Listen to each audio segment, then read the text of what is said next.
আসসালামু আলাইকুম, welcome back to my channel. আজকের রেসিপিতে থাকবে ঝটপট সকালের নাস্তা। আর এই নাস্তায় রেসিপি থাকছে খোলাজালি ধোসা। এটা শুধুমাত্র একটি উপকরণেই তৈরি হয়ে যাবে। ঝটপট তৈরি করা যায় এই নাস্তাটি। ঈদের এই সিজনে গরুর গোশত দিয়ে অসম্ভব মজার এই ক্রিসপি ধোসা। আশা করি আমার আজকের রেসিপিও আপনাদের কাছে অনেক বেশি ভালো লাগবে। আর ভালো লাগলে আমার চ্যানেলটিকে সাবস্ক্রাইব করার অনুরোধ থাকবে। আর কথা বাড়াবো না, চলে যাব মূল রেসিপিতে। সরাসরি খুব অল্প সময়ে দেখিয়ে দেওয়ার চেষ্টা করব এই সহজ নাস্তা রেসিপিটি। ক্রিসপি খোলাজালি এই দোসা বানাতে লাগবে শুধুমাত্র আতপ চাউলের গুঁড়া। 1 কাপ পরিমাণ নিয়ে নিচ্ছি আতপ চাউলের গুঁড়া। 1 কাপ আতপ চাউলের গুঁড়া দিয়ে 2 জন নাস্তা করতে পারবে, ঠিক এমন পরিমাণেই হবে এই দোসা। দিয়ে দিচ্ছি স্বাদ অনুযায়ী লবণ। রান্নার তেল দিয়ে দিব 1 টেবিল চামচ পরিমাণ। আদা পেস্ট দিয়ে দিচ্ছি 1 চা চামচ পরিমাণ। 1 কাপ চাউলের গুঁড়ার জন্য আদা পেস্ট 1 চা চামচ পরিমাণ লাগবে। কুসুম গরম পানি দিয়ে দিচ্ছি। প্রথমে আমি 1 কাপ নিলাম, যতটুকু লাগে দেখছি। পানির পরিমাণটা অল্প অল্প করে দিয়ে একটা হ্যান্ড উইচ দিয়ে নাড়ালেই কিন্তু ব্যাটারটা সুন্দরভাবে তৈরি হয়ে যাবে। অনেকেই প্রশ্ন করতে পারেন যে এটা কি শুকনা চাউলের গুঁড়া নাকি সঙ্গে সঙ্গে করানো। আমি যে প্যাকেটগুলো পাওয়া যায় রেডি প্যাকেট চাউলের গুঁড়ার, সেটা পোলার চাউলের গুঁড়াও হতে পারে বা আতপ চাউলের গুঁড়াও হতে পারে। আমি সেই রেডি প্যাকেট আতপ চাউলের গুঁড়াটাই নিয়েছি। আপনারা চাইলে কিন্তু বাজার থেকে সেই প্যাকেটটাই কিনে আনতে পারেন এবং সকালের নাস্তায় ঝটপট নাস্তাটা বানিয়ে নিতে পারেন। 1 কাপ আতপ চাউলের গুঁড়ার জন্য 1.5 কাপ পরিমাণ পানি লাগলো। এই ব্যাটারটা এমন একটা ব্যাটার হবে, একেবারে পাতলাও না একেবারে ঘনও না। লক্ষ্য করলেই বুঝতে পারবেন এর ঘনত্ব। এবার চলে যাব সরাসরি কিচেনে।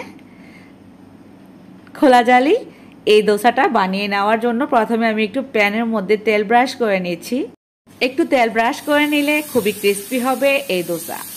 হাতের আঙ্গুলের সাহায্যে, মানে 5টা আঙ্গুল দিয়ে এভাবে করে দিতে পারেন, বা চাইলে আপনারা চাপটি পিঠা যেভাবে বানায় ঠিক সেভাবেও বানাতে পারেন। আমি জালি জালি করে বানাচ্ছি। হাত দিয়ে একটু নাড়িয়ে দিলেই সুন্দর খোলাজালির মতো হয়ে যাবে। হাত নাড়ানির মতো আর কি, যেভাবে হাতটা নাড়ায় ঠিক এভাবে করে এই ব্যাটারটা ছিটকিয়ে দিতে হবে। প্রায় 30 সেকেন্ডের মধ্যে এই খোলাজালি দোসা পিঠা হয়ে যাবে। আমার এখানে একটা হয়ে গেল, আমি আরও একটা দিয়ে দেখাচ্ছি আপনাদেরকে। খুবই সহজ আর কমন নাস্তা, এটা আমরা সবাই বানিয়ে খাই। তবে আমি যেভাবে আজকে তৈরি করতেছি অনেক বেশি ক্রিস্পি হবে। আর আতপ চাউলের গুঁড়াটা এমনিতেও অনেক বেশি ক্রিস্পি হয়। এটা গরুর মাংস দিয়ে খেতে দারুণ লাগে। নেহারি হলে তো কোনো কথাই নেই। ঈদের কয়েকটা দিন কিন্তু গরুর গোশতের তরকারি ঘরে থাকেই, তাই না? তো আমরা চাইলে সকালবেলা ঝটপট এই দোসাটা তৈরি করে নিতে পারি। চাইলে আপনারা একটু তেলটা বেশি দিয়ে অনেক বেশি ক্রিস্পি করতে পারেন, বা চাইলে একটু সফট রাখতে পারেন। এই তো খুব সুন্দর হয় এই খোলাজালি দোসা। এটা ছিটা রুটির মতনই হয়, কিন্তু ক্রিস্পি করতে চাইলে অনেক বেশি ক্রিস্পি হয়, তখনই এটা দোসার মতো মনে হয়।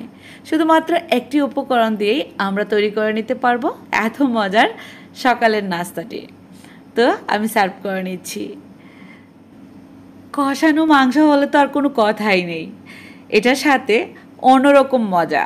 যারা খেয়েছি আমরা তারা তো জানি, আর যারা নতুন নতুন রাঁধুনি আপুরা আছেন তাদের জন্যই করে দেখানো। আশা করব আমার আজকের রেসিপি আপনাদের কাছে অনেক বেশি ভালো লেগেছে। ভালো লাগলে অনুরোধ করব, যারা নতুন আমার চ্যানেলে এখনও চ্যানেলটি সাবস্ক্রাইব করেন নাই প্লিজ সাবস্ক্রাইব করে রাখবেন। এবার আমি খেতে খেতে বিদায় নিয়ে নেব। সবাই অনেক অনেক অনেক বেশি ভালো থাকবেন, সুস্থ থাকবেন। আবারও নতুন কিছু নিয়ে হাজির হয়ে যাব। সেই পর্যন্ত আল্লাহ হাফেজ।